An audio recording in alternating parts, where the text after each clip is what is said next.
That's been a while. Been a while. Been a hot minute. Where did that come from? Hot minute. I don't know. That's like a microwave, right? Well, it depends.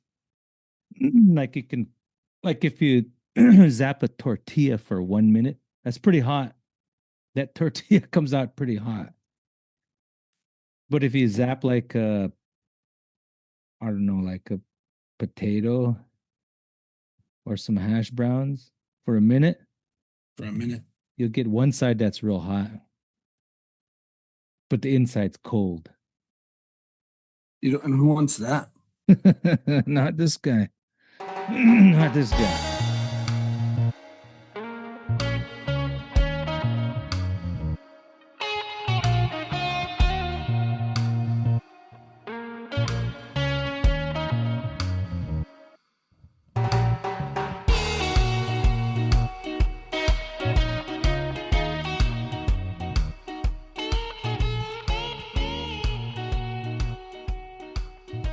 Okay. I'm gonna play this song here. Old time song. Now I want to see if you can tell me if you can tell the era that it comes from. Can you hear it? Mm-hmm.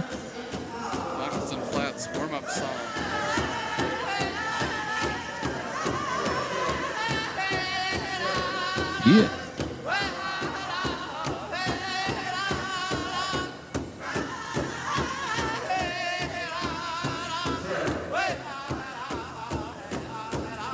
Apparently it's Moccasin Flats. Remember when they used to do warm-up songs? Yeah. Yeah.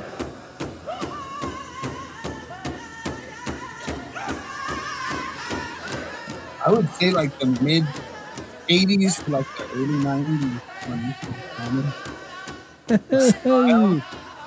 Yes, sir. You're right in there. Yeah. I guess drum groups don't need to do warm-up songs anymore, huh? Mm-hmm. They're too practiced, I guess. I used to like that. I remember in the 90s, sing a song before everything started. Sing a song at dinner break. Even after the powwow's over, sing a song. You could just blast. You didn't have to worry about nothing.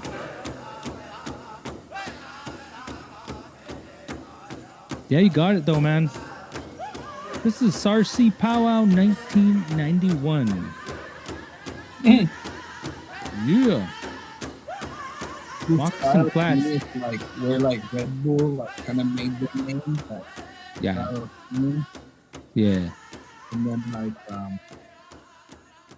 gives birth to that whole influx of Painted Horse, Noon Express. They're kind of like those. I don't know what you would call them. Noon like Express. In between. Yeah, because it's part contemporary, part original style. Mm-hmm. It's not all the way contempt, but it's somewhat contempt. Who's another crew from that time that like that style of singing? And I'm not sure you named some of the ones that were like that. The heavy hitters. The heavy hitters. Original style, but with the contemporary flair, or contemporary with an original sound. I don't know which one would describe it more. Yeah, I don't know. I don't either. But it was it seemed like it was born out of like the younger guys of all them old original straight crews from like the 70s and 80s. Yeah. The young guys all started their own little crews and then they kind of didn't want to sing the old way. Yeah. Something new. Yeah, and that term old way is weird, huh? Like in singing? Yeah. Because really, what I think people are referring to is eagle whistle and mandarin Yeah. sounding like them. Yeah. Because when you really listen to like old recordings from the 30s and 20s and even the teens, Yeah. it's not, that's not a thing. But I think like mandarin eagle whistle became like they traveled so much, so they Yeah. influenced how people sound. Yeah. And really now, if you sing straight, that's ultimately that's what you're copying, Yeah. is that Yeah. that sound. Then you had like little crews like old agency and Six Sitka Ramblers and like you North Buffalo, Yellow North Face, Buffalo. like Noon Express, High Noon.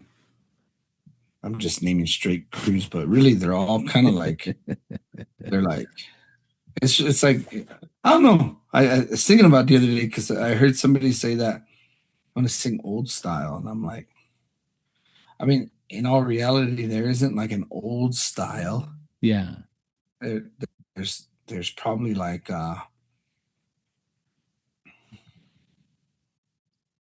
it's more like song making, I think. Yeah. A Song song for made, style. yeah, a song style. Because you can be a contemporary drum group and sing old songs, and I think people wouldn't even know, to be honest. Yeah. Like you can be like people wouldn't know like that's an old song, you know. They Yeah. want you to go, ooh, you know. Like, that doesn't mean the song. That doesn't mean the style's old. You Yeah. You got to have a wicked roll for it to be old know? style. You know? Yeah, I think we get too hung up on that stuff too. I was texting with John Stiffarm the other day, Yeah. and I realize now that when it comes to singing, I don't even or when it comes to listening to music, like listening to powwow music or any kind of Indian music, which I listen to a lot of, I don't have a thing anymore with like contempt and straight. I don't have this like weird hang up. I've The heard a lot lines. of contempt songs that I like, man. I Yeah. like listening to them. I like clever melodies. Yeah. Yeah. And then I've heard a lot of quote unquote old style Yeah. singing from some of the most respected drum groups, and they're not my. It's like I don't dig it, man. But I prefer to sing straight. Yeah. Because it's easier. Remember, we had that conversation. It is easier. I think it's easier. I mean, I think in a in a way. way it's easier. I don't have to learn how to speak Cree. You know, Yeah. like I don't. I'm not Cree, so Yeah. and I don't have to butcher somebody else's language Yeah. to learn it. Plus, it I seemed think like good contemporary songs are somewhat tricky just inherently, it you does know, seem that way. Yeah, like like it's. the rhythm of the whatever, what are they called, the vocables or Mhm. Their some. arrangement is a little more different. It's different. Yeah. It's exaggerated. Yeah. But there's some songs too that are also considered original style or old style in a way that are also somewhat tricky in a Oh way. yeah, are Yeah. they sound the same too? Like in that grass dance ceremony, that what we call the daytime dance. Yeah. The songs that are used for like the ceremonial part of it, man, they're real close. They're like Oh real close, yeah. so hard, man. It's like, Yeah. Yeah. uh, Yeah. um, Yeah. but yeah, but that style there that you played is probably to me when it comes from start to so let's say 1950 to 2025. That right there is probably to me the most balanced type of singing. Hmm. The song composure was pretty cool. I liked Yeah. it. Yeah. The singing was still heavily influenced by the older generation, Yeah. but it was kind of like venturing into this new thing. And it wasn't outrageous, you know, it wasn't like an outrageous form of singing. So it was Yeah. almost like a sweet spot, you know. Yeah. I still listen to some of them, like Sweetgrass Singers and Flying Eagle, Oh and yeah. like that style of Oh straight. yeah. Flying Eagle's a good example of that, what you're talking about Yeah, there. man, they're like Now dope, that you're man. saying I that. dig that. I dig that, man. In fact, you've inspired me. I think tonight that's gonna go on the old playlist. Gotta dust off that old Flying Eagle tape, Yeah, Flying Eagle. throw her in. Yeah. Yeah. It's interesting interesting interesting thing about music, right? Oh man, that looks ugly. What you doing there?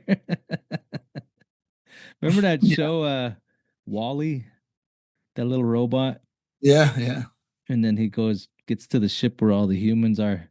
That's what those humans look like, what you're just doing. Gross. They all got the big double chins and all that. Anyway, I was thinking about this music, and how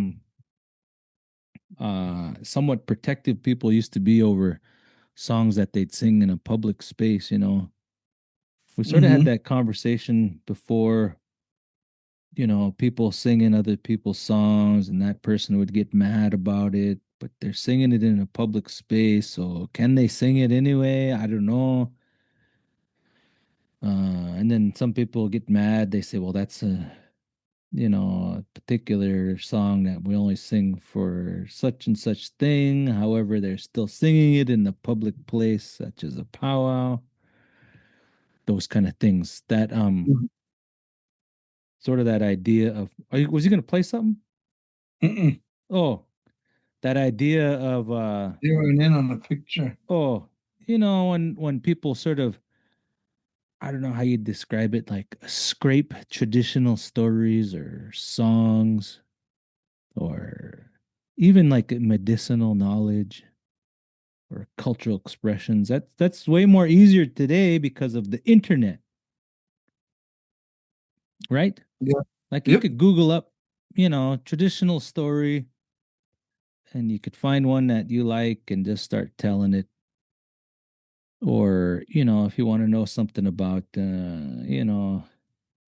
some medicinal use of some plant from some tribe, pretty easy to search that up and then, I don't know, if you want, claim as your own. Yeah, Mm-hmm. you You know could. that. Yeah. Oh yeah. You also I know could. that you've seen this when we talked about it, about people like copying each other, right? Like you see somebody with a cool design, some artwork, and say, "Oh, I want to do something like that. I want my beadwork to be like that." And you see in these battles on social media about people, claiming various things was theirs, even down to like color combinations, saying those color combinations are mine, you know, Yeah. or you probably heard of like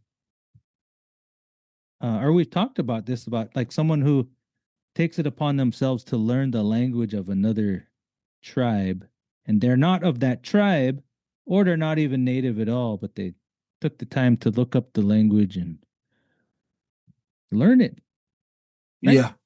Yep. Instances of that. Or like the like those people overseas in Germany and Czechoslovakia. Is that still a place? Czechoslovakia, is that a place? I Or did it I'm gonna break up? I'm I gonna don't know. say I'm not up on my European politics.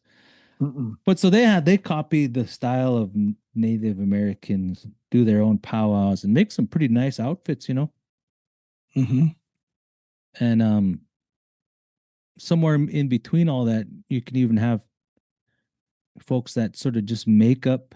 They start making things up, right? Mm-hmm. Like it's not what they're looking at is not really part of anything, any part of reality. They just start making things up. Like a good one, and I had to look this up real quick because I was chatting about it briefly. The term the Red Road. Oh You yeah. heard of that? Oh yeah. I thought I'm gonna figure out, well, what is this? Where does this come from? This because a lot of natives like to say, I'm gonna get on the red road and get Yep. back on the red road. Gotta get on that. Got to get on that red road. Fellers gotta get on the red road. You don't want to be on no blue road. No. The yellow road. That I mean, you think you're talking about Wizard Well, of Oz? look what happened to Dorothy. She got on Yeah. that yellow Did she road. did she get crushed by a house, or was that her No, aunt? the Wicked Witch of the Oh, West. no relation. But of no relation. But you saw what she had to endure just to get herself home. You want to stay off that yellow road. Yellow road's a dangerous one. You want to be on that red run, that red road. The Well, you know red that road. you know where that term comes from? Where? I'm curious what you know about it. I don't know. It seems to have been popularized probably during like the 70s, late 60s, like that Seems kind like of it, ain't it? activist time. But I don't know. I've never Yeah, really given it much thought, to be yeah. honest. Well, I bet you could make. I mean, you got the era about right, but I bet you could guess sort of where during the 70s, 80s, sort of where it sort of originated. I bet you can guess because you're an educated man in these Well, that's a matters. lot of pressure. Like I know it is, but you got it. You got it. I'm not a god dang fortune teller. Now just tell me where you think it came from. I'm gonna say Southern California. Oh, I mean that is a good educated guess. But think about popular literature in the 70s and 80s. Vine Deloria. Pretty close, man. Pretty close. God Mama Day. No, but it's right along those lines. Wilma Mankiller. Yeah. You're naming all the good ones.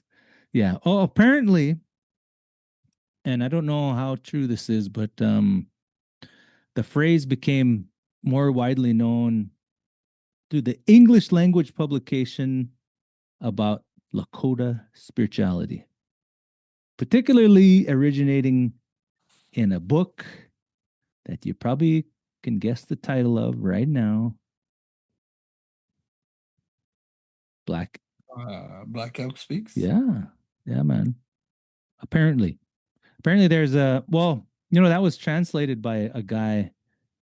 And I don't know A much fella. about. Yeah, I don't know much about the guy if he was native, non-native. John Nyhard, is that the guy's name? Yeah. Was he a native dude or not? I don't think so. No. No, yeah, I think he was just a standard fella, ethnographer, I suppose. But anyway, in his translation of what Black Elk was saying, he was talking about the sacred directions and the spiritual life, etc., and referencing a good red road. Yeah. Then apparently that became highly influential there in the 70s and up into the 90s in addiction recovery. What? Red in reference to what? Yeah, I don't know. I do not. That one I don't know. I don't think Native people identify themselves as red. So No. especially then, and No. I'm not. Yeah, I'm not sure. what he was referencing. I think, let's see. I'm just reading from some things I wrote down. Some explanations connect the red road to the north-south axes of the sacred hoop or the medicine wheel, contrasted with the black road or the destructive path. Whoa. Yeah. That's some heavy interpretation. Just like what I was telling you earlier about, people sort of grabbing things here and there and slapping it together. So that became popular in addiction recovery and new age appropriation of indigenous spirituality, walking the red road. But I mean, people use it. People use it, and that's all right. Use it. Whatever. It's quite often, I would say. Yeah, I mean, it's not like it's bad, but knowing the origin is important. Indian people use this term, right? I've heard some Indian people use the term. Yeah. Yes, I have. And I don't want to stereotype, but in my experience, it seemed to be people who had gone through like some level of either incarceration or like rehab or treatment. Yeah, or something. yeah. And so I can see that. Now I'm speaking real general, but yeah. Yeah. It's like that well-briety movement. The Wild-Briety movement. Yes. Yeah, yeah, yeah. Yeah. But I don't know how dangerous this is, but some people might say, well, that's sort of dangerous because if you fail to recognize sort of the indigenous origin of that, you Hmm. might harm or might create this harm by creating a pan-indigenous identity in people. And we know Yeah. we've seen that, right? We see the results of our own people not quite grasping the origin of things and um, misappropriating ceremonialism, Hmm. misappropriating all number of things. Yeah. Yeah. Well, I was reading uh some things from these key dangers of artificial intelligence concerning indigenous data. All those sort of Hmm. points I made was some people say these are the dangers of using AI with indigenous data. The danger of taking traditional stories, medicinal knowledge, cultural expressions from the internet without consent, I guess, violating copyright by mimicking artwork, misappropriating learning languages, all those things that people have already done without AI, right? Hmm. Agreed? Agreed. Agreed. Yeah. Hmm. People have already done these things without AI even being involved. And we've seen that Yeah. happen. We've freely given it to people too, so it's not like, Yeah. I don't. Yeah. Anyway, go ahead. Sorry, I No, no, interrupt. I no, I'm trying to get you to I'm trying to wind you up here. Yeah, 'Cause I'm we going got. somewhere with this. I'm waiting. Come on, bud. I'm, Come on, I'm, bud. I'm going somewhere with this. So All I right. thought well, I'm gonna dive into this AI thing and just sort of see what it does. Yeah. Yeah. And one of the products or one of the things I investigated with AI was where this term red road comes from. Yeah. It's just a simple question. I didn't do a whole lot of editing of any prompts in AI. All I just simply said was, "Hey, where does the indigenous term red road come from?" And it sort of gave me what I think at least is a pretty accurate description, similar to what you just said, or what you sort of could pick the era. Could sort of flush out that, oh, it comes from like addiction recovery and people sort of trying to get back on the right way. Hmm. And then of course it explains some of the dangers of the of the pan-indigenous constructs making their way to identity. So I Yeah. got super curious, man, and I thought, okay, I'm gonna look up some more things. Are you falling asleep? No, Falling I'm asleep on listening.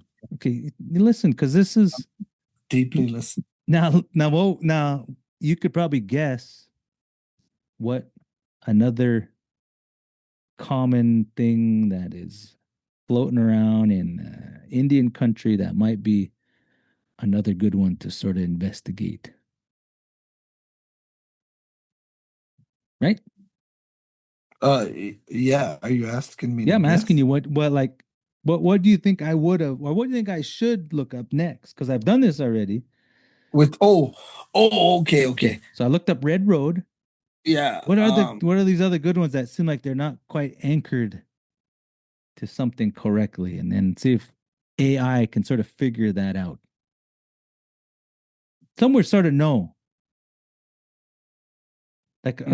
a real hot. Think about it for a second. I'll go through this other one, and we'll see what came up. Like the medicine wheel. The Yeah. I mean, that was kind of the first thing came to my mind, but yeah, yeah, yeah. The four quadrant medicine wheel. So I went to AI and I said, "Hey man, what's the origin of the medicine wheel?" And man, you know what? It spit out this long, long text about the medicine wheel. And it says it this is what it actually says. It says, I'll answer this carefully because Mhm. medicine wheel can refer to both ancient plains stone structures and new pan-indigenous teaching diagram, and those origins are often blurred. That seems fairly accurate. I would agree with it. Yeah. Seems sort of like a cautious statement saying, okay, well, I don't know really know what you mean by medicine wheel, but here's two ways we could go. And then it goes on to this longer explanation about the origin of the medicine wheel is not singular. It depends on whether you mean the ancient stone features on the plains or the English term medicine wheel, which is now commonly known as the four directions teaching diagram. That seems pretty accurate, right? Yep. Okay, I'm not sure if these like the dangerous things that about AI is been enacted yet, right? Because we're not telling it anything that's not publicly available and sort of fuzzy, right? Yeah. I don't know what I'd ask it that sort of would be a violation of any of those things anyway. Anyway, so the next paragraph goes on to say some pretty detailed things about those stone wheels, the stone arrangements, especially the ones like in Wyoming, Montana, South Dakota, sort of lower Saskatchewan and Alberta. And throws out a few numbers about numbers of documented wheels, all that business. And then it goes to explain two major ones. I didn't know about this one. Uh, it's Majorville in southern Alberta. Did you ever hear that one? Hmm. What is that one about? What's it about? What is it about? It's just this. It's what I think it is, like an arrangement of stones in a wheel That's what it with is. radiating spokes. It kind of has a bigger like rock cairn in the middle of it, the Majorville one, but it's pretty big. Yeah, Yeah. yeah. Then it goes on to talk about one you're familiar might be more familiar with, the bighorn medicine wheel. Oh yeah. Yeah, yeah, yeah. Apparently that one's apparently this is what it says. It's over 7,000 years old or nearly 7,000 years old. Been around for quite a while. Quite a while, quite some time. Okay. Then it starts going into the sort of this teaching diagram and it says some pretty important things that are sort of in debate. I don't know if how much debate there is about them. It seems pretty established, but some people push back on it, right? About exactly about what part Ab- of it? about the four quadrant medicine wheel, meaning the spiritual, physical, mental, spiritual domains. Um, that version of it, and it documents the earliest circulated source of that particular type of medicine wheel as this dude, last name of Storm, in a book called Seven Arrows, where apparently he took elements of many indigenous ideas and conceptualized that four quadrant, four color medicine wheel that you see prominent across Indian country today. Yeah, Hmm. yeah. Anyway, that's what it said. I mean, it seemed pretty accurate, as far as I know. Yeah, I would say that nothing in that statement I would like totally disagree with or Yeah, yeah. argue with. It, Yeah, it Go ahead. pretty straightforward stuff. It's funny to me that the medicine wheel is still like this controversial topic, though. Like, Oh yeah, they'll argue about it, and it's like, I don't know, yeah. little Well, thing. it makes sense if you've been taught something for a few generations in your family as something being sort of entrenched in the cultural beliefs, and then that's sort of you're facing sort of this higher order evidence that says, oh yeah, that's apparently that's not exactly accurate. That can sort of eat at a person's ego or their you know your personal beliefs that you don't want to let go. So Yeah. I can see the resistance. Anyway, think about that for a second. Now, what do you think? what's the next one? There's another one that we talk about a lot that I'm getting to a real controversial one here because I'm getting outside of my comfort zone. But there's one that we joke about quite often. It's a bit of a joke. Don't make me guess. No, yeah, I want to see because it's in you. It's in you. You're just not there yet. You haven't turned the furnace on. You need to throw a log on that fire, partner, because it's there. Think of the major tropes, if you will, or these these things that just seem like overused and indigenous everything, man. You know what it is. Ends with an island, starts with a turtle. Oh yeah, Turtle Island. Yeah. Turtle Yeah. Island. Yeah. Now, did we have we talked about this one yet? I mean, I don't know if we've ever fully dived into it, but I think we've made references to Turtle Island quite a Yeah, bit. we've laughed about it. So are you gonna punch that into the? No, I already did. I punched Oh, it okay. in, man. I Let's punched see it what in. it says. Well, see, I Let's looked this see. up. So most of these I had already researched outside of AI to see what I could find. So this over the past, I don't know, couple decades, just collecting materials just to see where the origin of these things. And I just want to see well, how does AI handle it? And sort of produces the same evidence that I came up with. And this one, very similar. So the first thing it says, I said, okay, now do the same for Turtle Island. That's all I told AI. Mhm. So I said, tell me about the medicine wheel. I gave it like one other prompt. I said, what's the earliest source that cites the more familiar four color, four dimensions teaching wheel? And then it gave me a breakdown of the year of things where things occurred and how it's been sort of pan indigenized. Then I said, okay, now do the same thing for Turtle Island. Then again, AI said, here's the distinction, or here the distinction matters even more. And it says the Turtle Island story is much older than its appearance in print, and the modern English phrase Turtle Island is not always present in the earliest written record. Now that's important. That is important because Yeah. I noted that too in my outside of AI research is that the term Turtle Island, those two words together, don't often appear in the sources that it's cited in which it originates. So then it gives me a little handy table. Excuse me. And so the first source it can find where Turtle Island, not necessarily in that particular context, is mentioned, and it's a 1636 published volume called Jesuit Relations. Um, some material from the Hurons, and of course it talks about the Sky Woman Falls story. You know that's sort of a common storyline among many indigenous people, right? Some lady gets stolen or gets transported up into the sky world because she wanted a star for a husband. Do you guys have that similar story or something Mm, something along that lines where someone gets goes up into the sky world and then they had to escape or they yeah, yeah. yeah something like maybe not a woman, maybe not Similar story. They yeah call kind it of that storyline. grandmother's grandchild. College Babada. Like grandmother's grandchild. Yeah, kind It's of like goes up into the stars and then makes their way back in some manner. yeah, and they should pull the turnip out of Yeah, the ground.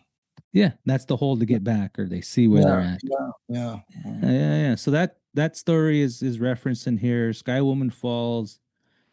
Then it says the turtle directs animals to bring soil from the bottom and put it on their back. So put the soil on the back of the turtle, and Hmm. it makes an island. It doesn't say, and then Turtle Island was born, but it says that's how then they made the land. That was Again, which tribe is that? Huron, Wendat, The Huron, oh yeah. Hurons. Oh, Hurons. Yeah, So that according to Chat GTP, that's like the closest historical. Earliest written record.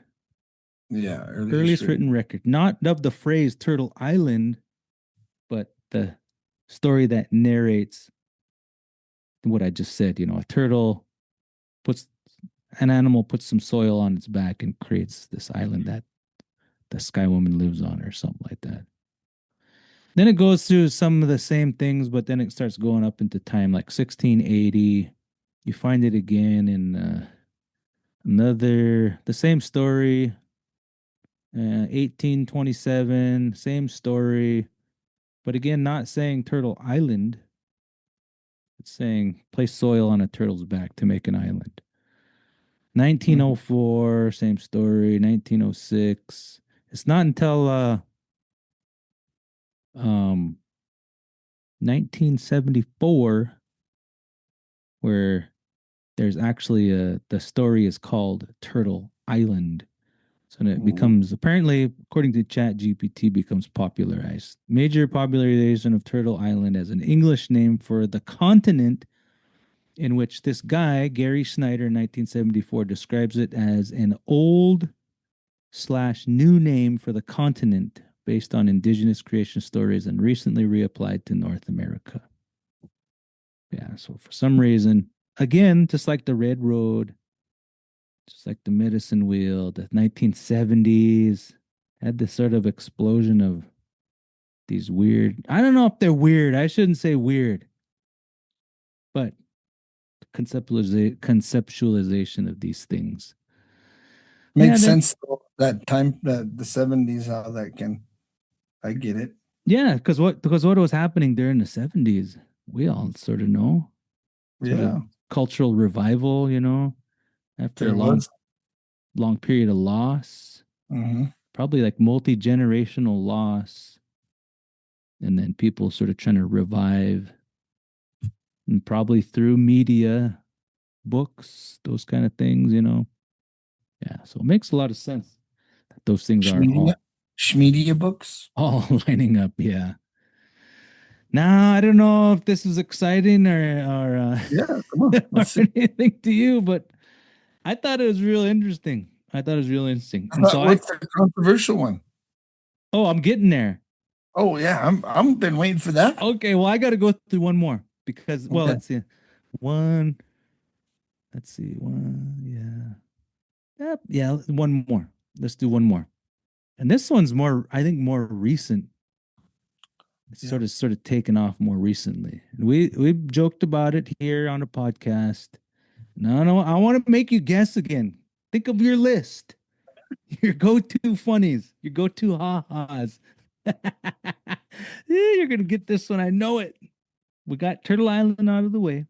We got Red Road. we got the Red Road. We got the We got Medicine Medicine Wheel. Wheel. You got it. Think Mm. deep. I mean ribbon skirts. No. That no. I didn't do ribbon skirts. That's Peace pipe. peace pipe. No. Talking That circle. I haven't done that one, but I have done that one, a non-AI search on the Talking Circle, and again that comes up in the 70s. Yeah, yeah, it's sort of a bastardization of of some ceremonial process. But yeah, but I didn't do the AI version of that one. But this one is I don't know. this Spirit one, plate. no, seven generations. Oh, seven generations. Yeah, Yeah. that's settled. That's cited a lot now, but Oh man, a lot. let me take a stab at it. From what I remember, Yeah, it comes take a step. from like the Northeast, like Senecas, You're in the maybe you're in the ballpark, yeah. Oneidas. I mean, you're in the ballpark, yeah. Yeah. All right, Yeah. let's do it. Let's hear Yeah, it. oddly, I mean, some of my non-AI research, you know, there's this sort of reoccurring theme of like seven generation, not in the terms of which is talked of today, but like in the Bible, there's reference to seven generations of something. In like the some Jewish scripture, there's this reference to seven generations of something. Even in like in Hindu religion, there's this reference to seven generations of something. And it's it sort of makes sense because in like a lot of languages, like you track, like the languages track familial familiarity, familial closeness through generations, right? Via these names. Like Mhm. like in this, like in Salish, there's six familial generations. After you get to the seven, you're not related no more. And I don't know if Crow languages have that sort of same. Well, I've never looked at it, Yeah, well, how homework for far. you. Look at it. Yeah. Anyway, okay, let's go through this. So here's what I asked. Here's what I asked ChatGPT, and this one's then we're gonna get to this one. Okay, Yeah. I said, okay, now do the same for the seven generations concept popularized in recent indigenous scholarship. Now, ChatGPT is pretty careful. It says, okay, I'll treat seven generations like the previous two, meaning older nation specific political or ethical teachings on one side, and more recent generalized sustainability indigenous scholarship citation patterns on the other. And it says one useful pattern is already visible. The specific phrase seven generations becomes very visible in what year? You can probably guess already. 1968. Yeah, 1970s through the 1990s. Okay. Something Well, you like said it. what year? You just listed a bunch of years. That's not fair. You just listed a 20-year period. You said, in what year? And you're All like, right, all right. So my game either way, show I'm wrong. hosting skills are I said not the on. 60s. I'm wrong. Okay. Yeah, So you're it popped wrong. up in the No, you 70s. had it. Yeah. It's right. And it says while the great while the older great law wording in English is more about coming generations and the unborn. So Chat GPT said the phrase seven generations more prominent in 70s through the 1990s, and then sort of the concept of seven generations originates from this thing that they're calling the Great Law wording, which is translated in English, which is more about the coming generations and the unborn. Mhm. It says the origin trail for seven generations looks like this. It says it's strongly associated with the Haudenosaunee Iroquois governance, especially the Great Law of Peace.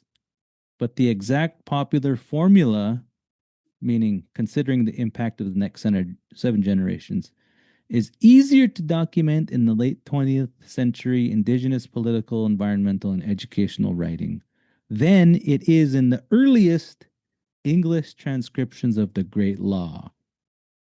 In other words, just like the Turtle Island story, it's not said like it is today. Now, I'm not Haudenosaunee. I can't make claims that this is accurate or correct because it is ChatGPT, but it's sort of been on par with sort of things I know, and the non AI research I did on this sort of lines up, right? So the earliest date or the source they Mhm. say is this great law of peace from Haudenosaunee oral traditions. Um, and it says what it shows without giving a date. It says contemporary Haudenosaunee and Onondaga sources describe seven generations as a core governance value. Chiefs consider the impact of present decisions on descendants of those not yet born. The Onondaga Nation states that chiefs are responsible to look forward seven generations to future decision making. Now it's going to give me some dates, some specific dates where this is documented. So 1916, Arthur C. Parker, I'm not sure who that is. The five in the book that this person apparently authored, the Constitution of the Five Nations, or the Iroquois Book of the Great Law. Man, I barely read that. And what this says is this is one of the key early English prints of the Great Law. It does not give the modern slogan exactly, but it does instruct leaders to keep, quote, the coming generations and the unborn of future nations in view. Not seven generations, but coming generations and future unborn. Mhm.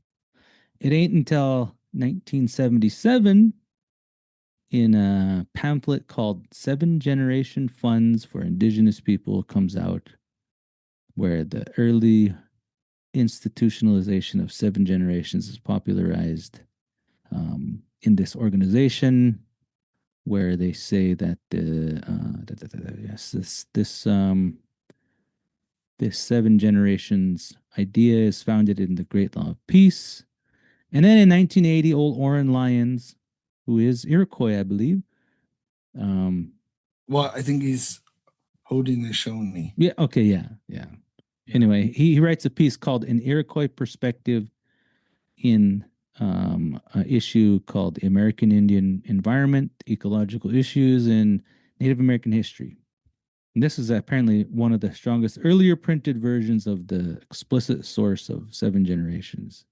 So he specifically says, Warren Lyons says in one of his chapters, Lyons, let's see, on making decisions, quote, welfare and the well being of the seven generations to come.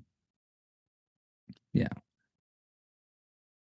And then it goes on to into the 90s, the 2000s, all the way up to now, where scholarship describes seven generations thinking as being inspired by Haudenosaunee philosophy, with variants that it means actually three generations back, the present, and three generations forward, or oftentimes seven generations in the future. Whew, yeah. So that's I don't know. I don't know. Like I said, I don't no, I'm not claiming to know for sure. I'm just presenting the facts of what Chat GPT. Yeah, as far as Chat GTP. Yeah. And it lines up with what I found in my prior to Chat GPT research. Same thing. I looked up this Wow. this great law or whatever. Too. What? I think we towards the end of an episode or something. Yeah. In the past, we talk a little bit about this, and it's weird in my mind when I hear when I've always heard the seven generations thing. I never did in my brain think of it like seven generations in the future. I always thought of it like you're in the middle, Yeah. and there's three generations in the past, three in the front. So like, Yeah. I think for any person to be kind of like centered, you have to know the past and you have to be ready for the future. Yeah. So that's kind of how my brain always did it. Yeah. And I do know like it was kind of pushed. It was kind of pushed in some of these tribal colleges and stuff. Oh yeah. Oh yeah. Heavily. There Yeah. was that and uh the medicine wheel thing was like it seems yeah. I'm wondering now if in the education system if they're still kind of pushing those things, you know. I don't know. I'd be curious to know. Well, like sort of the instructors of the era when we were in college were, of course, highly influenced by that, 1970s, 60s era of cultural revitalization and popular books and media. So it makes a lot of sense. But I don't know.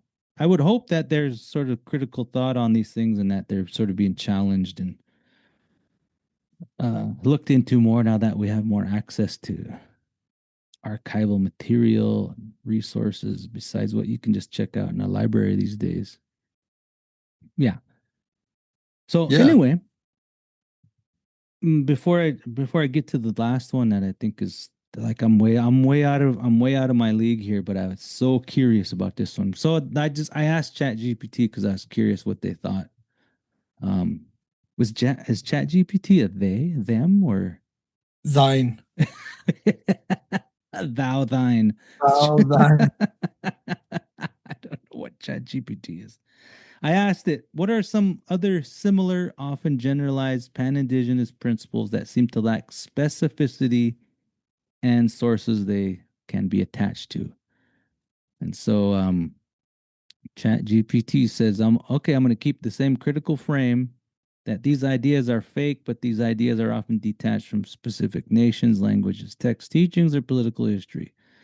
And it says, oh yeah, there's several concepts circulating in recent indigenous studies, education, sustainability, health, data sovereignty writings that are broadly indigenous when they often need more careful source trailing. Here's their list. Relationality, everything is related. Needs a Mhm. better source. Relational accountability, yeah, kind of flimsy. Reciprocity, respect, and responsibility, the 4 R's or the 6 R's or whatever you have you. Holism and interrelatedness. All my relations. Two-eyed seeing. Land as teacher or land as pedagogy. Storytelling as indigenous methodology. First people's principles of learning. It's hating. ChatGPT is hating on, on us. OCAP and indigenous data sovereignty and care principles. Says these are the highest risk generalized phrases. And it has, I mean, from the list, it says indigenous knowledge is holistic. Indigenous people see everything as connected. Indigenous science is based on reciprocity. The land is the teacher. Knowledge is not owned. Story is methodology. We must think 7 generations ahead. And indigenous and Western knowledge should be braided or two-eyed. Chat GPT is throwing shade. I like it. Yeah, I mean, I At do least someone's too. being honest. No, I'm just kidding. I mean, so we talk about these things though, right? We sort of joke about we sort of flesh these out, but not maybe we don't go like have the source trail and the timeline of those kind of things. But we probably do also maybe on our own time. I know I do. I don't know what you do, but that's what I do. But anyway, so those seem all reasonable, right? When I say those, like you don't say, well, why that? Why that? Right? You think, oh yeah, it makes total sense. Yeah? Yeah. Yeah. Yeah. All right. Okay. I'm gonna kind of put myself out there on this one. Okay. I'm gonna make some people mad. All right. Let's do But it. I wanna preface this by saying, first of all, I'm not of this tribe I'm gonna be speaking of, nor do I speak the language of this tribe, but I've always been curious about this particular phrase or this greeting that a particular language uses that sounds borrowed. You know what I'm talking about? Think about again the same area, sort of the Midwest, the Northeast, and How? huh? No, no, How? no, no. Bonjour. Oh, Boozhoo. Yeah. Man, I don't want to be a hater, man, but to me, that sounds like French, man. I said the same thing, and I asked some Ojibwe people that I know, Yeah. and they said no, it's not. There's a story about it, and I'm not gonna argue with them. Of course, I would not do that. Mm-hmm. But I'm Mm-hmm. still curious, though. I'm still curious because, as we've seen from the examples I've already given, where things that have become entrenched in belief, and even the highest order evidence can't dislodge those. Like they're so stuck. And I think, oh, I wonder if this is one of those things. And like I said, I don't know. And I'm getting sort of uncomfortable talking about it, but I'm gonna do it. I'm gonna put it out there for the listener, for the podcast. This might be our last episode. No, not that bad. Not that bad. Okay, so this Yeah. is what I did. Okay. I'm gonna read you the prompts that I gave Chat Chat. GPT because I'm Okay. curious. Now this one I sort of did some initial research prior to Chat GPT, but not to any extent. This is just so I said in the Ojibwe language, a common greeting is Bonjour, which sounds remarkably similar to Bonjour in French. Search for any source that might confirm this, but please avoid hallucinations. Now, I learned a little bit about AI, that it sort of makes things up. It's sort of like like a little kid, it wants to please you. So if it doesn't know, it'll make things up to take Hmm. place in things that it doesn't know. So you have to really give it some detailed prompts, and you have to reprompt and reprompt until you're sure that you're getting a non-made up answer or a hallucination, as they call them. So I said avoid hallucinations right up front. And so it said, I'll check this carefully from language sources rather than relying on folk etymology. I'll separate documented origin from possible contact era resemblance. And it thought for about 20 seconds. And this is what it said.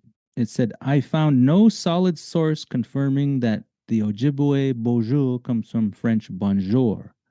The better supported conclusion the resemblance is noticed often, but the French origin claim is disputed and likely folk etymology.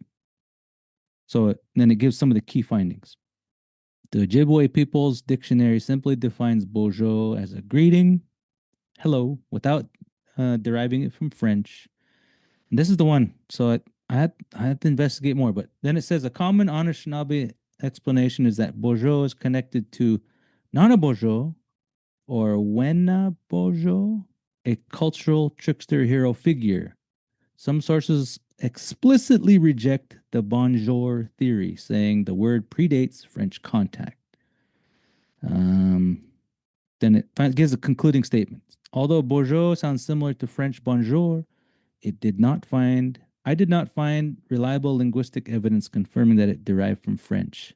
The stronger community-based explanation connects it to Nana Bourgeois, while some references sources leave the etymology unresolved. So I thought, all right, that's cool, man.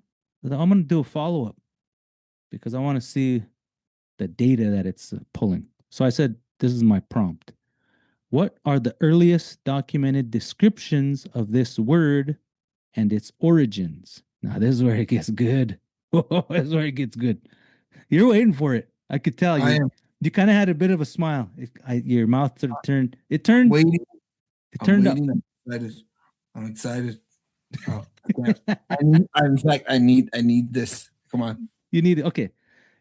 Okay, I said that. Then it says, I'll look for the oldest attestation in dictionaries, missionary grammars, and ethnographic sources, then distinguish first written use from later origin stories. This one took a bit longer. It thought for 40 seconds. This is what it said. The earliest clear source I found is Frederick Barga's 1853 Dictionary of Ojibwe Language. He records Bojo, good day, and in parentheses, he puts French and bonjour. And then further has another entry called Bojo, which means I bid him good day. And it follows up by saying, and it gives me the source. I can click on it and go to the Internet Archive where I can find the full text of this dictionary and see this entry. So I looked it up and seen the entry. It says, so the earliest documented origin claim I found actually does connect it to French bonjour, at least in the Barga's Missionary Dictionary framing. But then it goes on and says, but later sources complicate this. In 1903, a concise Ojibwe dictionary gives bonjour as farewell, good day, and goodbye, but does not explain its origin. And then contemporary Ojibwe sources define bonjour simply as a hello greeting without French derivation. And then modern Anishinaabe explanations often derive it from the Nana bonjour, which is their trickster. But sources I found for that explanation are much later and are community or public facing and not early dictionary evidence. So then it makes this conclusion. It says, bottom line, the earliest documented description I found supports the French bonjour connection, but that does not prove the word originated in that way. It shows that by 1853, Barga understood and glossed bonjour as French bonjour. Later indigenous explanations connected instead to Nana bonjour, but I did not find an early 19th century source documenting that origin. Okay. I don't know, man. So then I want to follow up again, and I said, are there other archival sources that explain early use of this word? So it says, I'll broaden my search and look for more, and then it gives me a list of the same dictionary, a dictionary from the early this is a new one, an early dictionary from the 19th century, which describes the Chippewayan greeting of bonjour, and bonjour with handshaking, and explicitly says it's a corruption of the French bonjour. And then in 1886, Jean-Andre somebody he provides a French dictionary of the Algonquin language and gives bonjour as a borrowed French word, bonjour. So anyway, then it goes on to start to name the earlier ones. Then it says modern scholars, a modern scholarly presentation of a chief Penesi Odawa narrative glosses Bourgeois Nejin. I don't know how to read these, and states in a footnote that Bourgeois was adopted from Bonjour. This is not early archival proof, but it shows French borrowing explanations persisting in some scholarly notation. So I wanted to know about this other thing, though, right? Like, apparently, the story as it goes now is that people say that there was a phrase "Ginen Nana Bourgeois." I'm probably not saying it right, but it says, "Are you Nana Bourgeois?" Essentially saying that their trickster is going to come back one day, and that's that sort of theme in a lot of stories is they're going to come back and fix things up or take people back to where they're originally going to go. So then people are saying that phrase, "Are you Nana Bourgeois?" was later shortened to Bourgeois. Boozhoo, or how they say it today. That's sort of the modern version of it. And so I asked it, what's the earliest reference of Bonjour as being explained by the connection to Nana Bourgeois? And they said it didn't find anything in archival material, but in 2013, in an internet page, it found that source. So I don't know, man. I don't know. I was curious.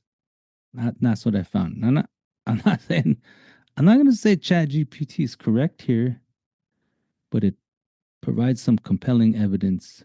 Well, here, let's do this then. Okay. Let's do this. Okay. Just as a comparison to kind of give it some sense. Yeah. Ask it what the traditional name of the Crow tribe is. Okay. Yeah, Because let's do then it. if it's fairly accurate to what we know as crows, maybe it gives us a sense of what Chat GPT is doing. Obviously, that depends on what published records are out there, but let's just try it. Okay, so what is the traditional name of the Crow tribe in Montana? See what it says. It's thinking. I'll ground this in tribally affiliated sources where possible, since names and translations can get flattened in common summaries. Thought for about 4 more seconds. The traditional self name of the Crow tribe in Montana is Apsáalooke, which is often written without diacritics as Apsáalooke. Yeah. It is commonly translated as children of the large-beaked bird or descendants of the large-beaked bird. The English name crow comes from a later mistranslation or simplification of that name. Montana's tribal nation directly gives Apsáalooke as the name, and it says it means children of the large-beaked bird. A slightly more careful phrasing would be, the people commonly known in English as the Crow tribe traditionally called themselves Apsáalooke, children or descendants of the large-beaked bird. The identity of that bird is sometimes explained as raven, crow, or thunderbird, depending on the source and interpretation. Further, the Crow tribe is a federally recognized political name. Apsáalooke is the traditional autonomic name. Yeah. Yeah. Now ask it. Okay. What the oldest references to that name in the literature are, out there. Yeah. Same thing I asked it about the Boozhoo stuff. Okay.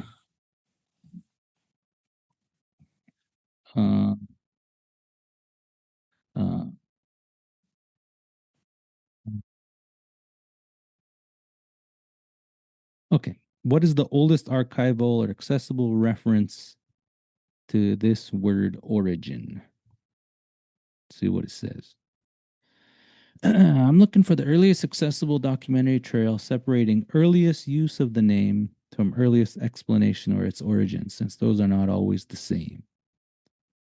So it's thinking it actually shows me where it's looking.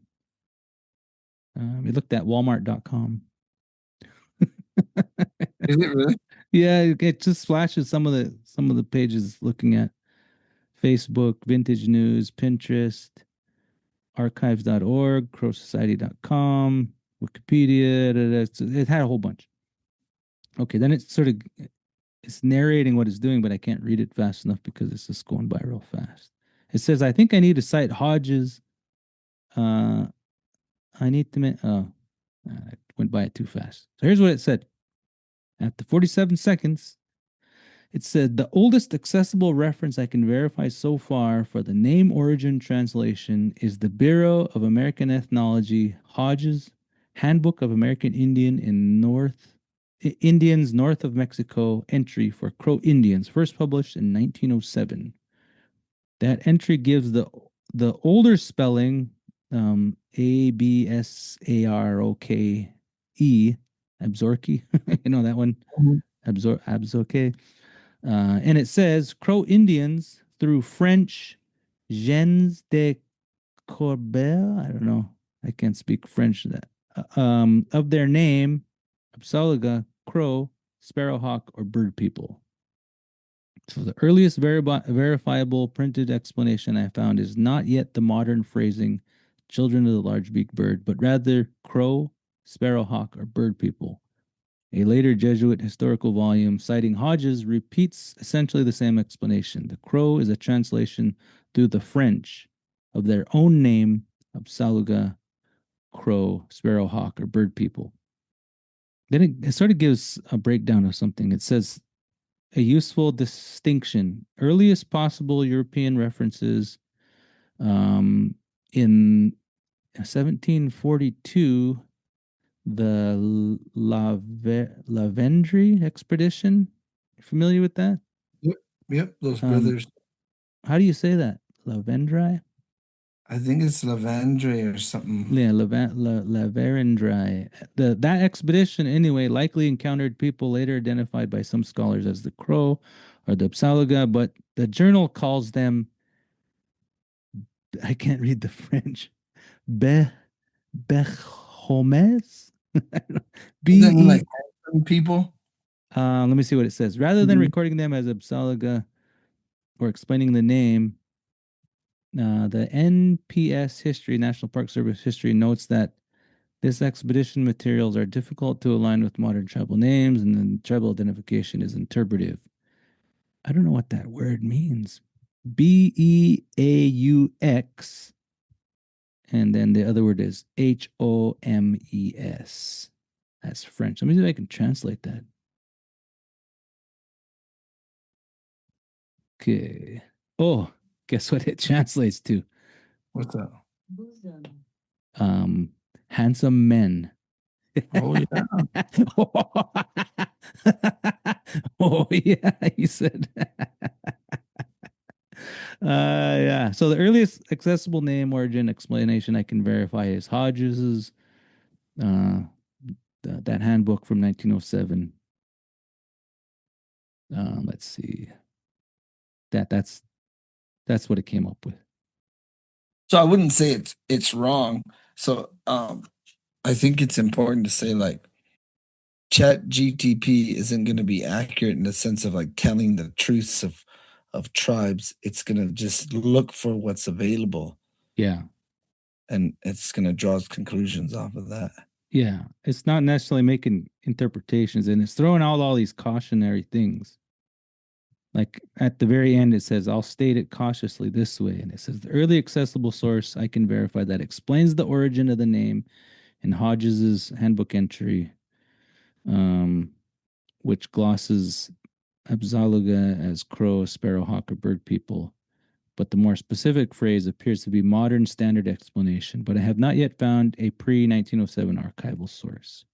Just stating what it can find, but not given an interpretation. Let me see. It's funny Yeah. because I would say it's that's because I know the what's written about the crows. That's pretty accurate. Yeah. Like I said, and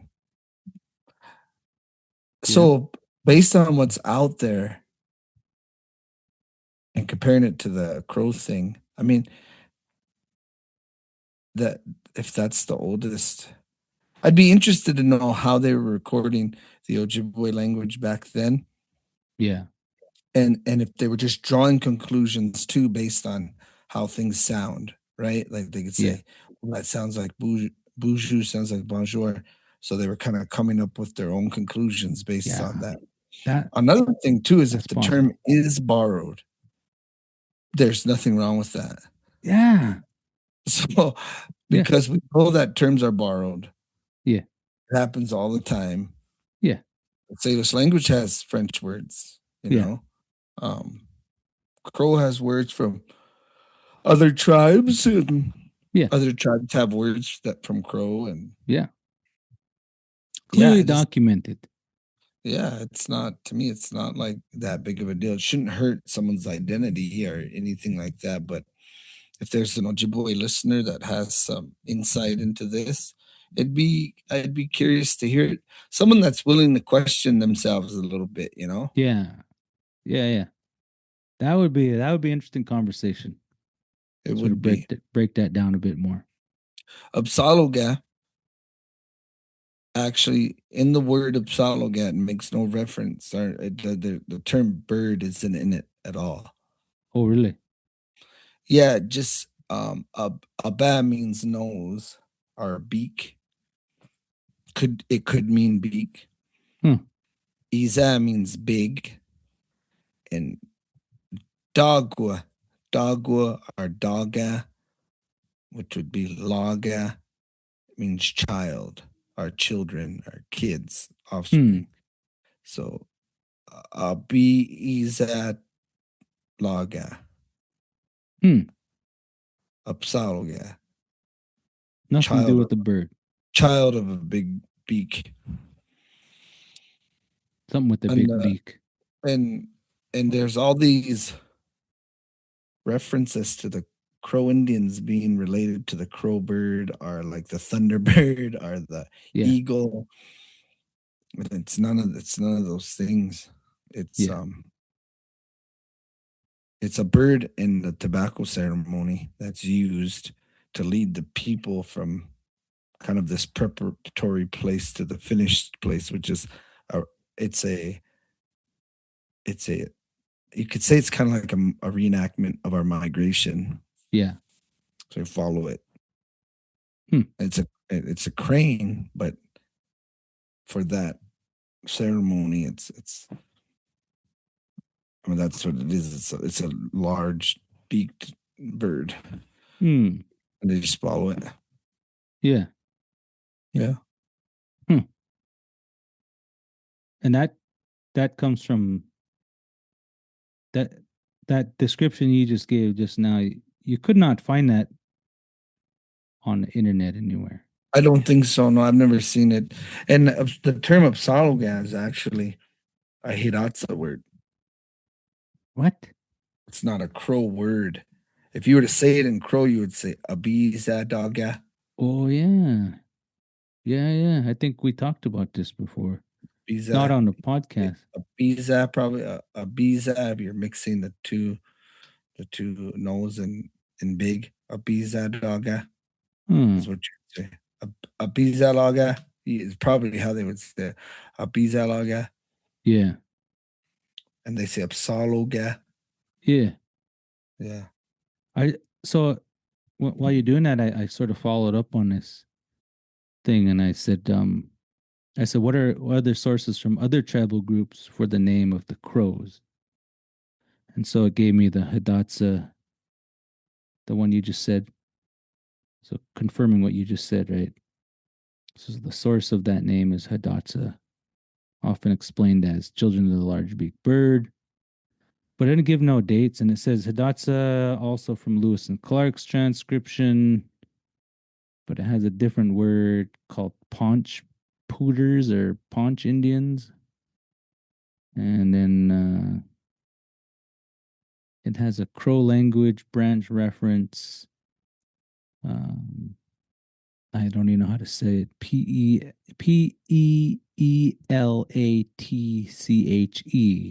meaning raven or crow. How do you say that in crow? Say that again. Peelatche.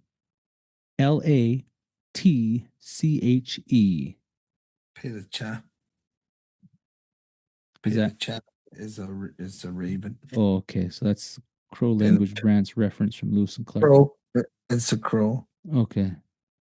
And Pelechawahpa is Chief Medicine Crow's name.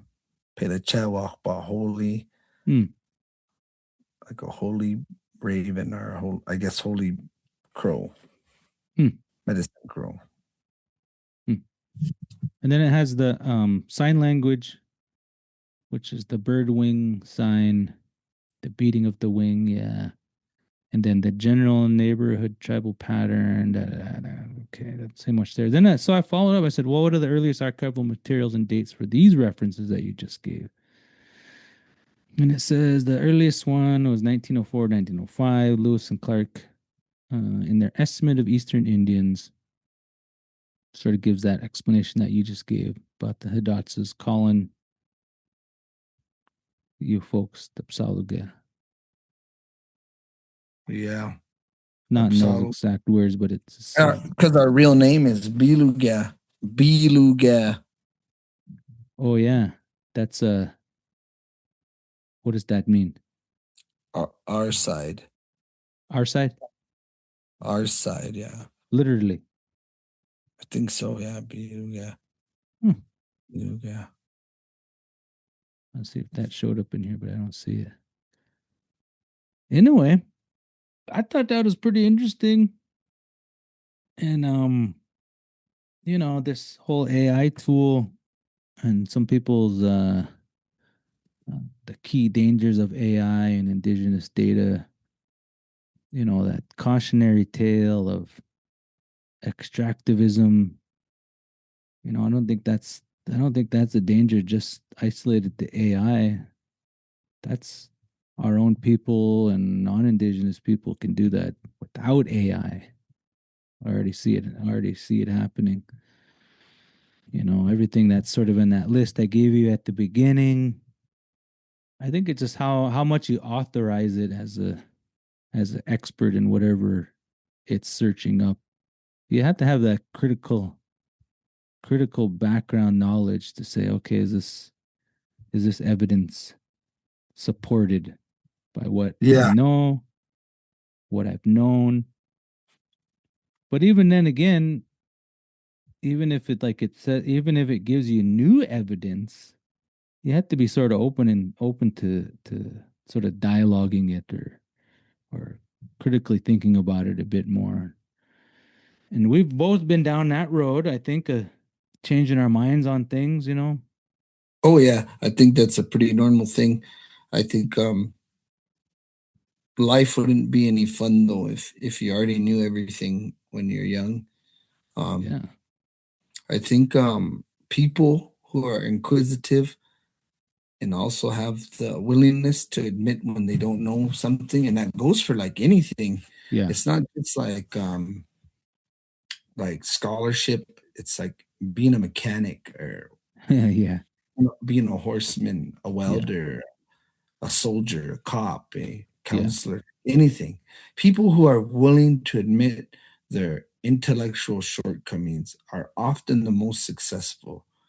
Yeah. And it's not, I don't think it's as complicated as we'd like to think. I think it really just comes down to a selfishness, because learning is, there's a when you learn something, there's like a tiny, like almost like dopamine reaction to it. Oh yeah.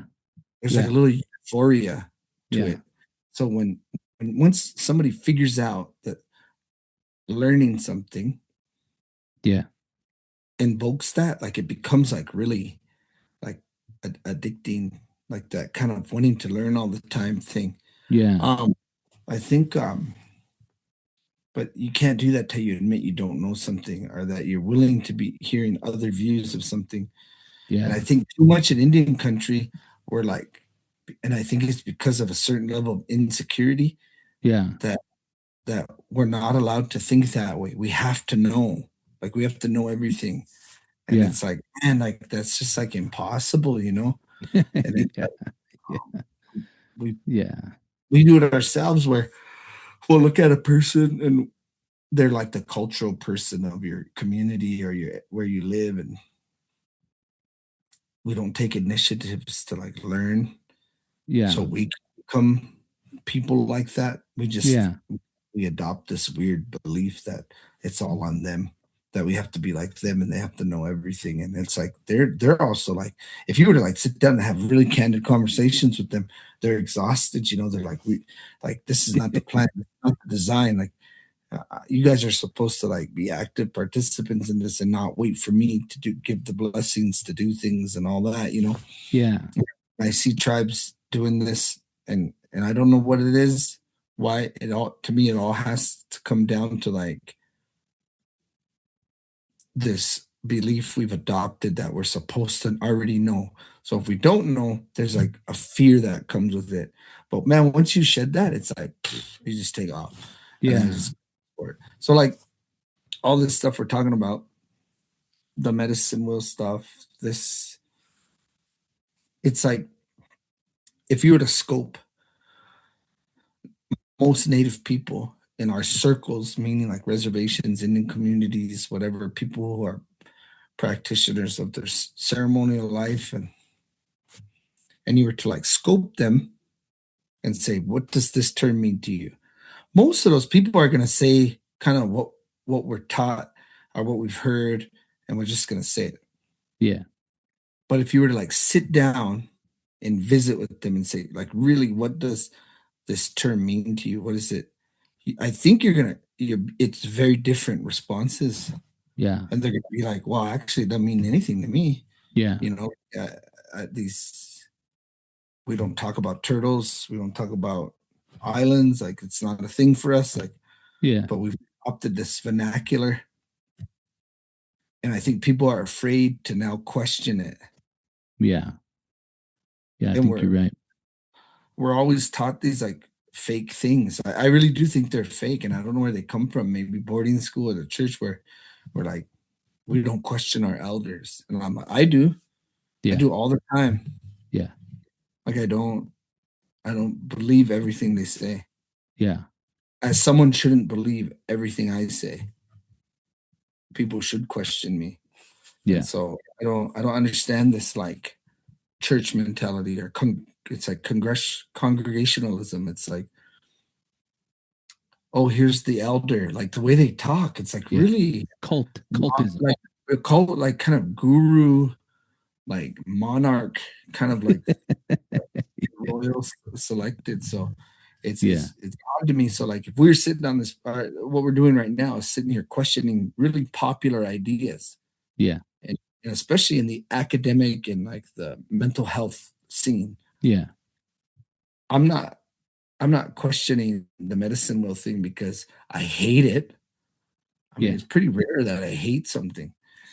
I think it's just simply part of life to look at something and say, does that concept fit what I want to do in my life or what I want here? Right. And then it turns into, it's like, was that authentic? Is that Yeah. an authentic form? Yeah. And maybe what we find out is it's authentic to somebody, Yeah. to some tribe, to some Yeah. people, and it grows from that.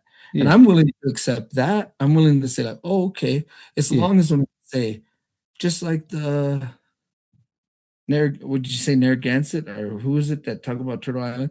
Haudenosaunee.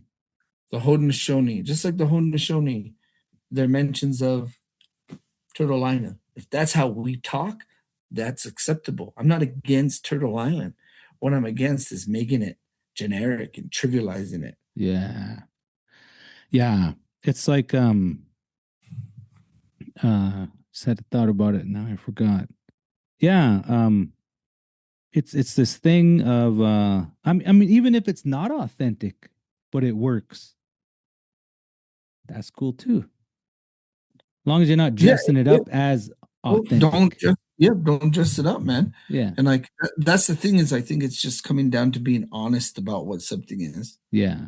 not being afraid to be criticized, and Yeah. then just working from that. Man, I just don't think we're allowed to be that way. And even Yeah. what there's going to be people who take offense to what we're Yeah. saying today. There's also going to be people who agree wholeheartedly with us. And for them, they can apply this concept to anything like Anything. they can, it doesn't have to be Turtle Island. It doesn't have to be, it could be rematriation. Like what the Yeah. hell, why, what does the letter changing do? You know what I mean? Or like Yeah. what, like really, let's be honest about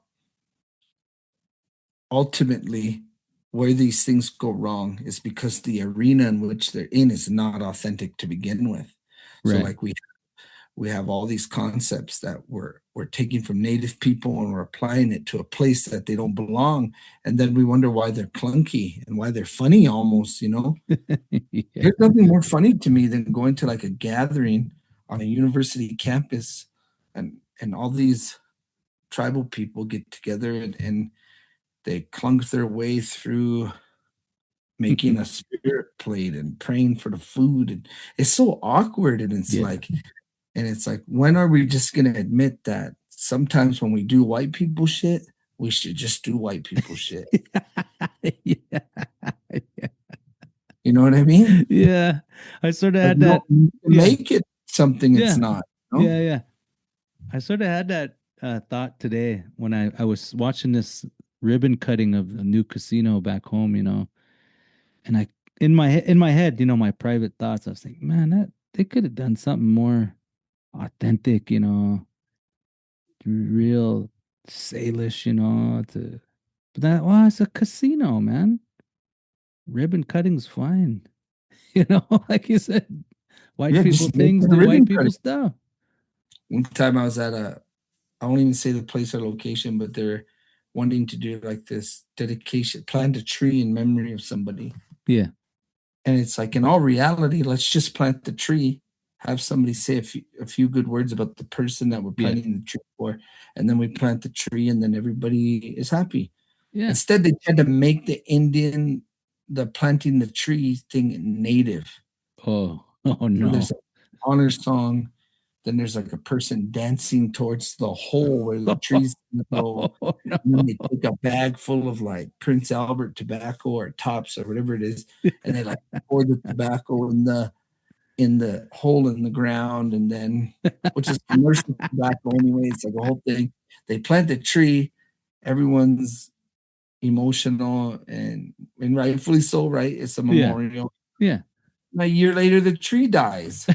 And it's like, well, yeah, because you just put a whole bunch of tobacco in the hole where the tree was going to go. Its roots are like tainted by nicotine and chemicals.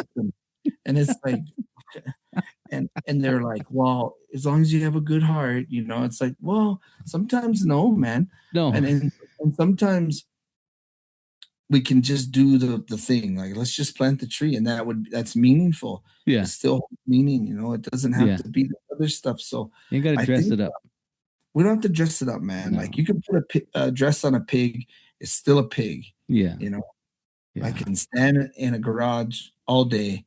It doesn't make me cry, and I just think that these people and myself included. So here's the thing, like, I'm guilty of this too, because I was young once and I was uninformed, and I was I was being roped into doing these things. Yeah. And it never totally felt comfortable for me. You know, I was like, Yeah. is this really a thing? Like, is this really like what we should be doing? You know? Yeah. And so, but I did it. So in a Yeah. way, that's kind of like selling out to your own beliefs. But I'm also somebody who's like, hey, these older guys told me to come sing with them, so I'm gonna go sing with them. And Yeah. next thing you know, we're round dancing around the world with little white kids in the middle of Montana, and it's like, what are we doing? You know, like who's this for? Who are we serving? What's Yeah. all this stuff for? So I think if people are just honest and okay in their own beliefs and Yeah. secure with themselves, we don't feel the need to dress everything up. I don't like I wear a cowboy hat, right? And Yeah. I remember one time somebody saying, how does it feel to wear a cowboy hat? You're wearing like the hat of the oppressor. And I'm like, that's all the hats of the oppressor. What are you talking about? You're driving a Toyota Camry? Like you're like, where does it begin and end? Like, where does this begin and end? You know, like what are you doing? Like, why do you even care? Like, why are Yeah. you making your business mine? Like, Yeah. you know, I do think this is a caveat to what I'm saying. The concept of pan-Indianism and Turtle Island and seven generations and we're all related and all this. Okay, I think it's fair to say all of those things find their origins with some native tribe. I Right. do think tribal people have hijacked those concepts and trivialized them amongst the population of native people. Oh yeah. But I'll say this, if a young person goes to a university and learns those things, and if those very concepts just prompt them to question people amongst their own tribe and say, hey, this is the thing for us. And then they're corrected and they're shown something, then maybe that's the silver lining. It's like it was like the fake Indian stuff or the pan Indian stuff grabbed them. Yeah. But what I don't think should happen is native students should be stuck there. They shouldn't keep themselves No. there. Oh They should man. use that as a springboard to like learn about their people, to become practitioners. I don't think Yeah. it's enough to just learn who you are, be it, you know. Yeah. So Yeah. I don't know. The problem with that is there's a reward.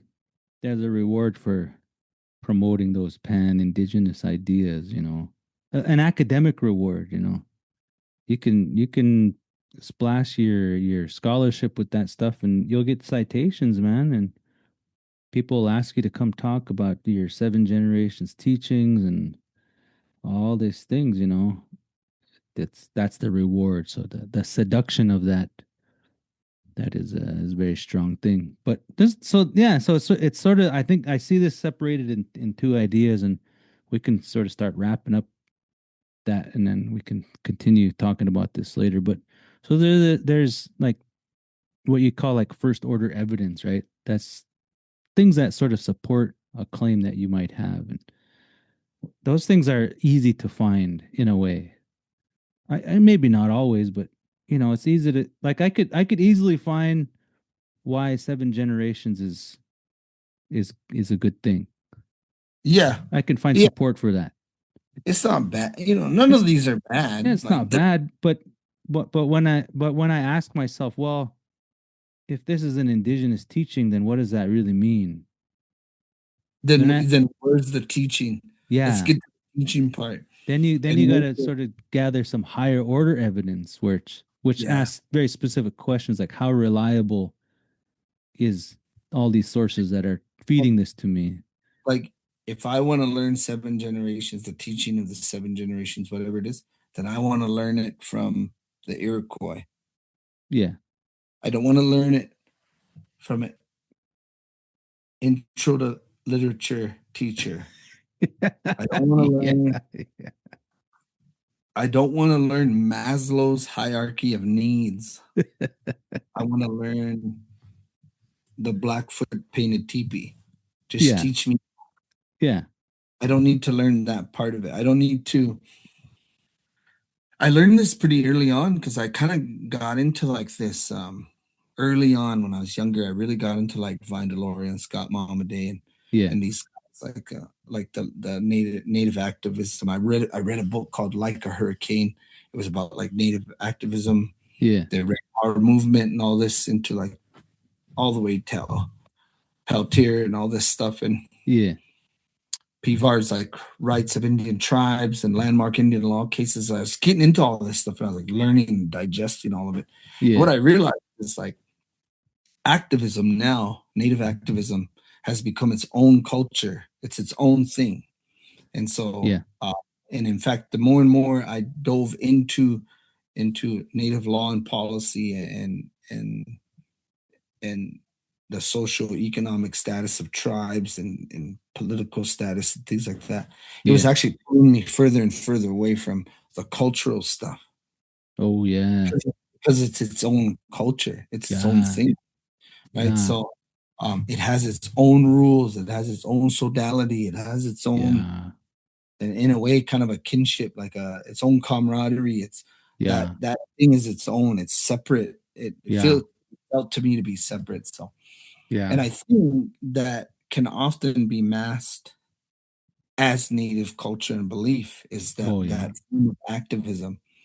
So I used to always say the early activists of native people in the 60s, 50s, 60s, and 70s came from one generation removed from practitioners, people who are practitioners of Yeah. ceremonial Yeah. life and connections to all that stuff, if they weren't themselves practitioners. So when they're fighting for the rights and recognition of native people, they were doing it from like a first hand perspective. Like it Yeah. was like, this is the direct result, right? Yeah. Point A to point B was a lot closer. Yeah. Now, what happened instead of native activism breeding and developing young practitioners, it actually created offspring of more activism. So you then have two generations of activists, then Yeah. three generations of activists. Now that third, fourth generation of activism is actually pretty far removed from culture, from like practicing native belief, and Practice of tradition. they've all adopted that pan form of native belief, Yeah. which is seems to be influenced a lot by like the Lakota, right? Right. Right. And that's not a diss on them. It just seems to be the influence. Yeah. And so I think the people that are the most impactful and the most dynamic, like civil rights leaders for Native people, are probably the ones that learned it like a trade. It's like a trade, kind of like a preacher, like how like a preacher learns the trade of being a preacher. Oh yeah. Yeah. Yeah, Yeah. because really, if you were like staunch in like ceremonialism and that was your life and you really never dove into like the activist part of life, when you came over to it would seem very foreign. I feel like Yeah. I to me, I think working in preservation would kind of like teeter on kind of a form of activism, but it's done like behind the scenes. Like we're not picket line people, we're not like write letters to your congressman, like Yeah. it's not like that, but we're definitely fighting for the culture of native people. But it's different. I don't know if what I'm saying is making sense, but I think ultimately it's like a form of pan-Indianism. The things you talked about have become the doctrine of pan-Indianism. Turtle Island, we're all related. Medicine wheels, these teachings, these things used to teach, have Yeah. become like the gospels Yeah. according to pan-Indianism. Yeah. Yeah. And I'm not a pan-Indian. I'm not like Yeah. this. I don't believe in global indigenizing. I don't believe in it. It's not that I don't have anything against people from New Zealand or people from Australia or the Sami people, or I don't have anything against them. But I also think the fight of Crow Indian people is not the same as what they're going. There might be like crossover, Yeah. like the plight might be the same, but I have to look out for what Crow people want. Yeah. Literally in my job, right? Like I have Yeah. to look out. I can't spend my time doing this like Yeah. let's indigenize colonized spaces, or and it's like, Yeah, man, I get that, and it seems like there might be a place for it, but it's just not a place for me. yeah, So the yeah, closest thing I think we get to it is our podcast, because we just try to be as honest as possible, and it's like I just yeah, don't have time for that. That doesn't mean I love Native people any less. I just think I'm a specialist. I specialize in this place here. yeah, To remove me from it, yeah, I'm outside of my specialized area, and I really can't offer much assistance to that. yeah, At least I don't think I can. Who knows? yeah, yeah. It's not complicated, but it's complicated in the same manner. And like you're saying, um, the tradition and the ceremonialism that people desire and want, to inject into these places, their research or the academy, that there's no replacement of those things.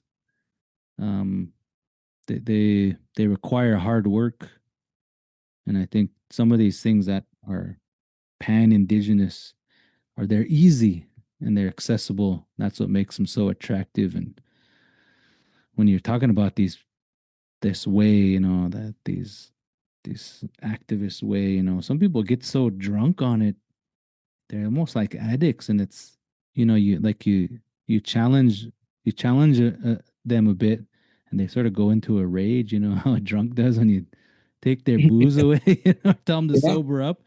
They blame you. You're the one. You're attacking me. Da da da. It becomes very hostile. It's like this real addictive sort of mentality that if you start challenging these things, yeah, you're gonna get it. It's a dangerous thing. But you're right. The answer of very specific local problems is going to be found in local ideas and traditions. And a lot of times those things are the most practical things. It's not this complicated decolonization efforts. It's just there's practical things that work because of the people's need and their understanding of their own histories and backgrounds. And it's not going to be something from the outside that's going to fix it. Amen. Anyway, I thought I was interested in that, so I wanted to talk about tonight. I like it. Yeah, there's It more to was say good. about it. It was good. It was like an old 7.3 international diesel motor, though it took a little bit to fire up. It took a little, but it's good. I got where you're going. Chat GPT, it'll be interesting to see where things go. Yeah, I wouldn't say it was totally inaccurate, though. Like, from what I saw, it wasn't like a total mess. I've yeah. seen native people write papers on stuff like that were far worse. Oh man, yeah, yeah. That's the thing. It takes prompting, the right See how prompting. white people do bad too, but Yeah, but it takes the critical eye, right? Like when I first searched that term about Boozhoo, it fed me what's popular, but then I had to prompt it a bit more to get some of the other sources. But still, it's not. It doesn't say that this is settled now that you've told me these things. It's just here's some things that I found that are related to what you're asking me. But in the end, it takes the human brain to make those decisions and whether something is higher order evidence, whether or not to change your mind about something. for sure. The end. The end. Good place to end. Um, One of our listeners, he sends me messages all the time, and man, loves the show. His name's Talon Lone Bear. Yeah, So he was asking when we are gonna record again. So we're doing it now. tonight, we're Doing doing it it now, now. Talon. This is it. Talon, I keep had a class listening. too, man. I had a class that I taught, and I assigned some of our episodes, and they got real into it, and they wanted to know if we had merch and all that business, and so I reset up our store for the mugs, you can buy the mugs. I can't remember what the link's at, but you can buy mugs with our mug on it. But yeah, shout out to my class. There's also some that don't have our faces on them. There's some that don't have our mugs that don't have our mugs on them. Yeah. Shout out to my ILS 105 class for sticking with me, because these are the things that I like to talk about in that class. Challenge the ideas. Anyway, let's do it. We're done. All right, man. Okay.